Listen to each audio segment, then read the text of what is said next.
dương một mơ pi vị thiên nghiក្នុងការធ្វើមន់ខ្ទឹមសដែលមានរសជាតិឆ្ងាញ់ងាយស្រួលធ្វើចំពោះអ្នកមិនទាន់ subscribe កុំភ្លេចជួយ like subscribe និងរូបកណ្ដឹងដើម្បីទទួលបានវីដេអូថ្មីខ្ញុំប្រើធុងមន់មួយខ្ញុំប្រលះយកតែសាច់ទេពេលដែលភ្លាយកសាច់វាហើយទងន់វា2ខាំកន្លះខ្ញុំប្រើខ្ទឹមស10000ច្រាមវាអមត់ផេងខ្យង1ស្លាបបាយស្ករស1ស្លាបកាហ្វេប៊ីចេង1ស្លាបកាហ្វេទឹកស៊ីអ៊ូ1ស្លាបកាហ្វេម្រេចបន្តិចលាយគ្រឿងផ្សំខ្ញុំឲ្យចូលចិត្តគ្នាល្អ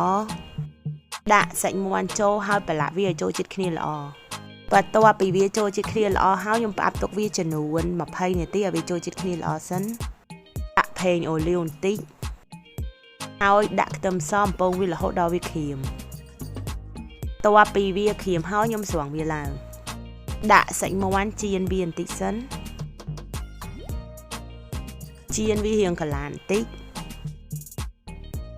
បន្ទាប់ពីវាកន្លានបន្តិចហើយខ្ញុំដាក់ទឹកសហ្នឹងមួយចានចង្កឹះដាក់ខ្ទឹមបំពងចូល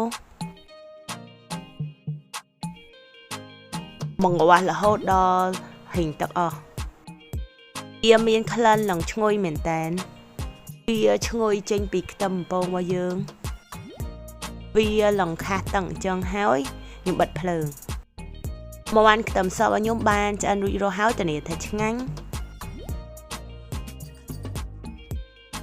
អរគុណចំពោះការទស្សនា